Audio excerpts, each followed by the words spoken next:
দেশজুড়ে জ্বালানি সংকট, এদিকে হরমুজে আটকে ভারতের এলপিজি ভর্তি জাহাজ। নিরাপদে জাহাজগুলিকে ভারতে আনতে ইরানের সঙ্গে কথা। ভারতে আসার পথে হরমুজে আটকে এলপিজি ভর্তি 8টি জাহাজ।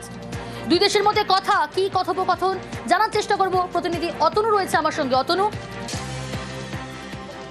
এখনো পর্যন্ত ভারত সরকার জানিয়ে দিয়েছে 8টিরও বেশি জাহাজ, ভারতের জাহাজ যেগুলো তেল ভারতে তেল এবং গ্যাস সেগুলো হরমুজ প্রণালীর পাশে, মানে যা হরমুজ প্রণালীতে এসে পৌঁছেছে, হরমুজ প্রণালী ক্রস করবে।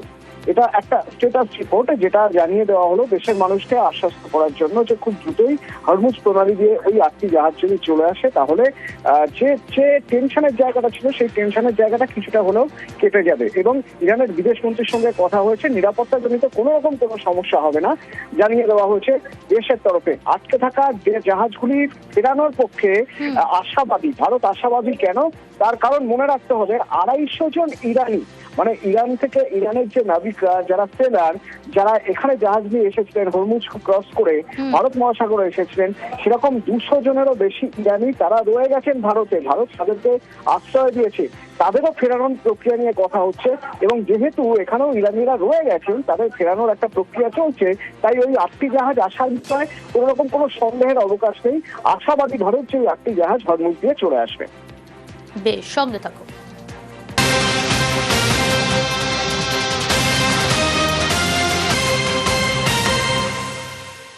মধ্যপ্রাচ্যের যুদ্ধে জেরবার বিশ্ব।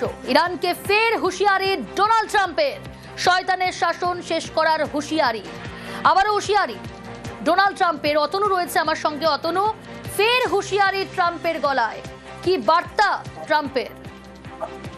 প্রত্যেকদিন নতুন নতুন করে ডোনাল্ড ট্রাম্প হুঁশিয়ারি দিয়ে যাচ্ছেন এবং সেই হুঁশিয়ারি থেকে একটা বিষয় স্পষ্ট, কোথাও যেন একটু ব্যাকফুটে চলে যাচ্ছে আমেরিকা। এতদিন ধরে টানা যুদ্ধ করতে গিয়ে, তা না হলে নিয়মিতভাবে এইভাবে ওয়ার বুলেটিন রিলিজ করতে হয় না। ডোনাল্ড ট্রাম্পকে রোজ একবার করে বলতে হয় না যে তারা কতটা এগিয়ে রয়েছেন এবং ইরানের যুদ্ধে জয়ের সময়ের অপেক্ষা। যেমন এবারও তিনি হুমকি দিয়ে বলছেন যে ইরানের শাসন ক্ষমতা যেই আসুন না কেন, হ্যাঁ, তাকে শেষ করতে সে মুস্তফা হতে পারেন, যেই হন না কেন, তাকে শেষ করতে আমেরিকার খুব কম সময় লাগবে। আমেরিকার ক্ষেত্রে কোনো সমস্যার জায়গায় নেই। বরং সত্যি কথা বলতে কি, ডোনাল্ড ট্রাম্প কোথাও কোনো একটা চাপে আসেন।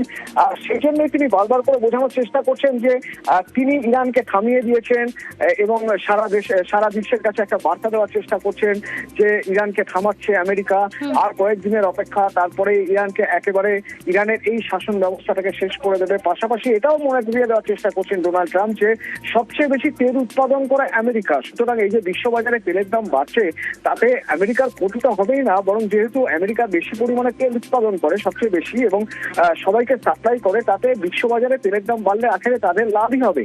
সুতরাং ইরান যদি চায় যে বেশ কয়েকদিন যুদ্ধটাকে আরো টেনে নিয়ে যেতে, তাতে বিশ্ববাজারে তেলের সংকট আমেরিকাও চাপে পড়ে যাবে, তাহলে ইরান ভুল ভাবছে, সেটা প্রমাণ করার জন্য ডোনাল্ড ট্রাম্পের এই বক্তব্য। বেশ,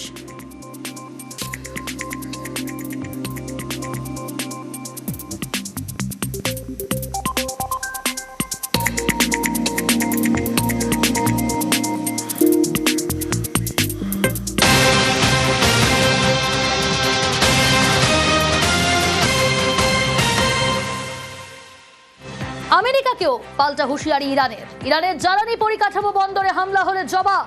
যেখান থেকে আমেরিকা তেল আমদানি করে সেখানেই টার্গেট। সেই সব তেল ও গ্যাসের কেন্দ্রে হামলা করবে ইরান। আমেরিকাকে চরম হুঁশিয়ারি ইরানের। অতনু রয়েছে আমার সঙ্গে প্রতিনিধি। অতনু, ইরানও চুপ করে থাকার নয়, এবার পাল্টা হুঁশিয়ারি আমেরিকাকেও। এর আগেও দেখেছি, এবার ফের সরাসরি হুঁশিয়ারি এবং জবাব দেওয়ার হুঁশিয়ারি। কারণ একটু আগে যখন আমরা কথা বলছিলাম, আমি তোমাকে বলছিলাম বা দর্শক আমরা জানাচ্ছিলাম যে আমেরিকা বারবার এটা বোঝানোর চেষ্টা করছে যে সবচেয়ে বেশি তেল উৎপাদন করে তারা, সুতরাং বিশ্ববাজারে তেলের দাম বাড়লে তাদেরই আজকে লাভ, তাদের এখানে কোনো ক্ষতি হবে না। ইরান যদি যুদ্ধটাকে আরো এগিয়ে নিয়ে যেতে চায়, তাতে আমেরিকার অন্তত কোনো ক্ষতি হবে না। কিন্তু ইরান পাল্টা হুমকি দিয়ে বলছে যে তেল উৎপাদনকারী, বিশ্বের সর্ববৃহৎ তেল উৎপাদনকারী দেশ হতে পারে আমেরিকা, কিন্তু তেল নিয়ে যাবে কোথা থেকে? যে যে জায়গায় তেল শোধনাগার রয়েছে বা যে যে জায়গা থেকে তেল নিয়ে যায় আমেরিকা, ঠিক সেই জায়গাগুলোয় আঘাত আনা হবে যাতে আমেরিকার এই তেল ব্যবসার মেরুদণ্ডটা ভেঙে দেওয়া যায়। বেশ, به دولت متجاوز و کلیه همپیمانان آن اخطار می‌دهیم. کوچکترین حمله به زیرساخت‌های انرژی و بنادر جمهوری اسلامی ایران پاسخ کوبنده و ویران کننده ما را به دنبال خواهد داشت. در صورت چنین تجاوزی همه زیرساخت‌های نفت و گاز منطقه که آمریکا و همپیمانان غربی در آن ذی‌نفع هستند به آتش کشیده می‌شود و দেশে পর্যাপ্ত পরিমাণে জ্বালানি মজুদ রয়েছে, লোকসভায় দাঁড়িয়ে বললেন পেট্রোলিয়াম মন্ত্রী। অথচ তার মন্ত্রকের যুগ্ম সচিবের মুখে অন্য তথ্য।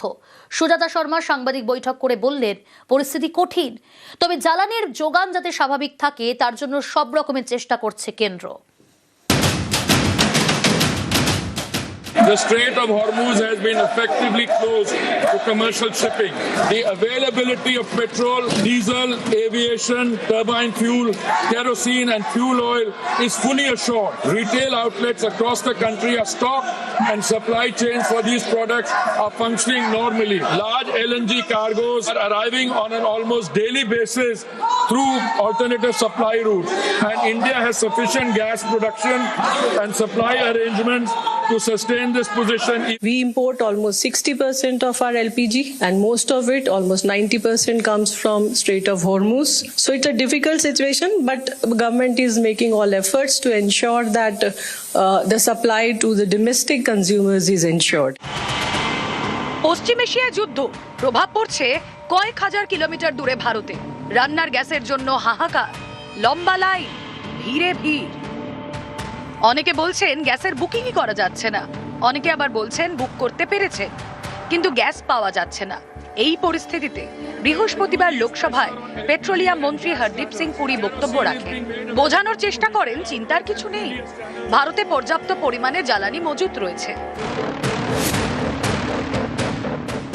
The Strait of Hormuz has been effectively closed to commercial shipping.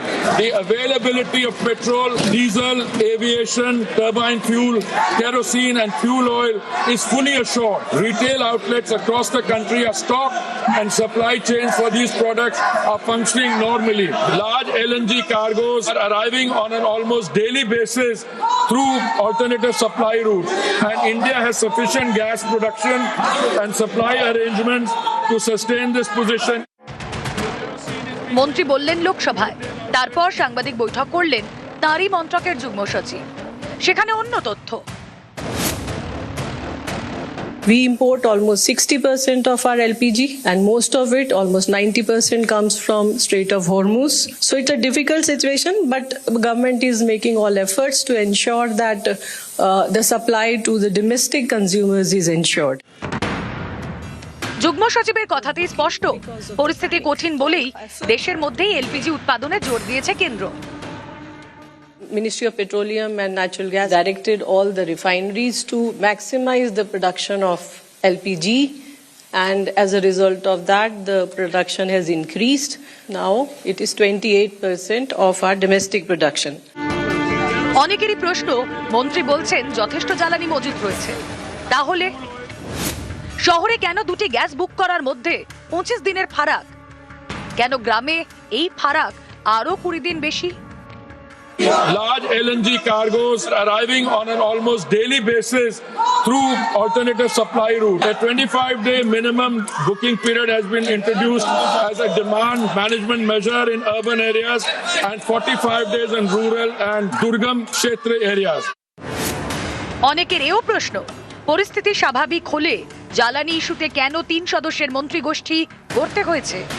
মন্ত্রী এদিন বোঝানোর চেষ্টা করেন জ্বালানি যথেষ্ট মজুত রয়েছে, তাই বুকিং এর মতো ডেলিভারি সাইকেলও অপরিবর্তিত রাখা হচ্ছে, অর্থাৎ বুকিং করার 2.5 দিনের মধ্যে রান্নার গ্যাস পাওয়া যাবে। LPG production has been increased by 28%.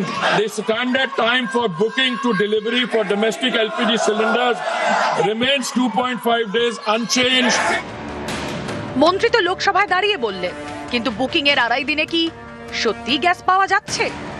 Gas পাচ্ছি না, আজকে 4 দিন আগেও করেছি, আগের মাসেও করেছি, এখনো পর্যন্ত গ্যাস আসেনি। বলছে ক্র্যাশেজ যাচ্ছে, মানে 2000 লোকের কি বলে রেকমেন্ড আছে, সেখানে 360 পিসি এসেছে। স্টপে করছি, কি করবো, কিছু করার নেই। নিউজ 18 বাংলা।